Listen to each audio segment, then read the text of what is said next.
Jelajahi cara baru mendapatkan informasi. Download Metro TV Extend sekarang.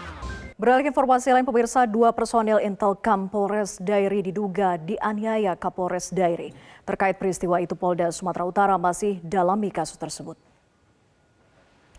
Kabid Humas Polda Sumatera Utara Kombes Pol Hadi Wahyudi mengatakan saat ini Bid Propam Polda Sumatera Utara masih dalami kasus tersebut dan belum memeriksa Kapolres Dairi AKBP Reinhard Habonaran Nainggolan. Sebelumnya Kapolres Daerah AKBP Reinhard diduga menganiaya dua anggotanya yang bertugas di Intelkam, yakni Bribka David Sitompul dan Bribka Hendrik Simatupang. Peristiwa penganiayaan ini bermula saat mereka mendadak dibariskan Kapolres Dairi pada Senin 28 Agustus sekitar pukul 5 pagi. Sebelum menganiaya kedua personil Intelkam itu, Kapolres Dairi diduga melakukan kekerasan terhadap personilnya yang saat itu sedang melakukan kebersihan di Polres Dairi. Usai mendapatkan perlakuan tersebut, Bribka David mempertanyakan apa kesalahannya.